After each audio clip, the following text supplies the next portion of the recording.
I have to start this video with a bit of a confession. I've never been the biggest fan of Han Solo in the world. Growing up, I was always that kid on the playground who wanted to be Luke when all the other guys wanted to be Han. For whatever reason, he always has been my favorite character and always will be. And don't get me wrong here, I do love Han. He's a fantastic character, and the way Harrison Ford played him was absolutely perfect. He was exactly the type of character the original trilogy needed to make it feel so real to us. In fact, I'll go so far as to say that character and Ford's portrayal of him are two of the reasons we're still talking about Star Wars 40 years after the fact, and why we're still getting Star Wars movies. And as you no doubt know, but probably keep forgetting about, next May the new Han Solo movie will be released. And I say keep forgetting, mostly because nobody is talking about it, which makes sense since all focus, deservedly so, is on The Last Jedi, which comes out in December. But even when people do seem to talk about it, no one seems all that excited for it, despite the fact that Han Solo is without question one of, if not the, most beloved characters in all of Star Wars, which makes me wonder if most people are just leery about what this is going to turn out to be. And maybe to add to that leery feeling, today news has broken that Lord and Miller, the directors of the currently filming Han Solo anthology movie, have left the project over creative differences. And as you might imagine, directors leaving a project during the filming phase is not the most common thing in the world, which leads one to wonder why this decision was made by them now and not long ago. Were Disney and or Lucasfilm not happy with how things were looking and demanded a change, much like what seemingly happened to Rogue One, which got some major reshoots that completely changed the ending of the movie, and Lord and Miller just couldn't get on board with doing that? Well, my best guess says Disney and Lucasfilm are worried about this movie because, as I said, Han is such a beloved character, and to get the story of a young Han wrong will greatly anger a lot of fans. And when you consider the reaction they've already gotten to the idea that Luke might not be everything we expected and will be a broken man in The Last Jedi, well, I really think the last thing they'd want is to greatly change our perception of another member of the big three, those of course being Han, Luke, and Leia, especially in the movie right after our impressions of Luke might be greatly changed or altered.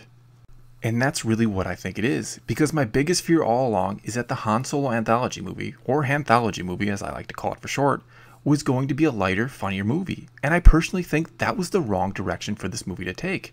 You can of course disagree with me, but the Han Solo we meet in the cantina in A New Hope was not a good person. You can't in cold blood shoot another living being, that being Greedo of course, and then coolly get up and flip a few coins to the bartender while apologizing for the mess without having some demons in your past. And what this movie needs to do is show us those demons. It needs to show us what Han was like before Leia ever came into his life.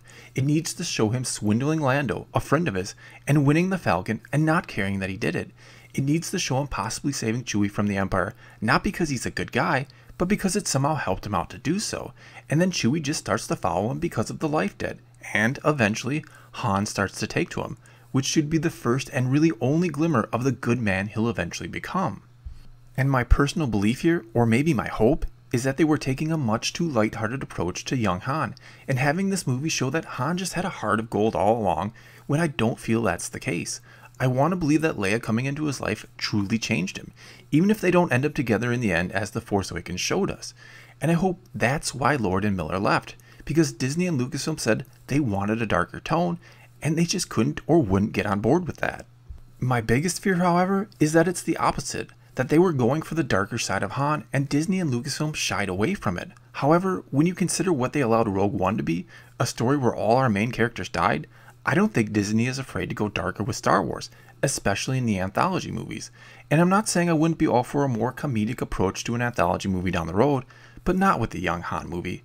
I feel like it would do a complete disservice to the character. And honestly, I'm not sure I like the idea of anthology movies where they seem to pick a character and then try to find a story for them. I'd rather they just come up with good ideas for stories and go from there, much like I think Rogue One was a great idea for a story, even though it was mostly filled with brand new characters other than some cameos by some of the older ones. And I'm not saying I'm not for an anthology movie where one of our main beloved characters is at the center. I just don't want them to force them into unnecessary stories.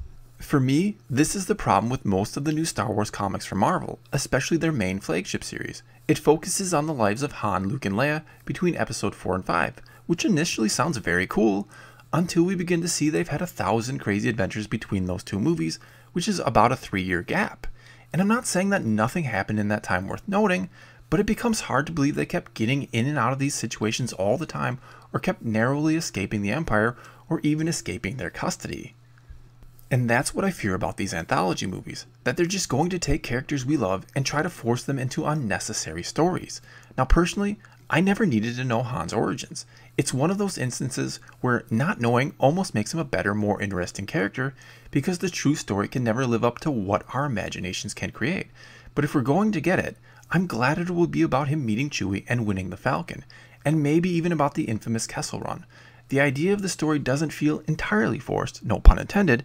It just feels unnecessary when you consider how massive the Star Wars galaxy is, and how many cool stories are just waiting to be told about it.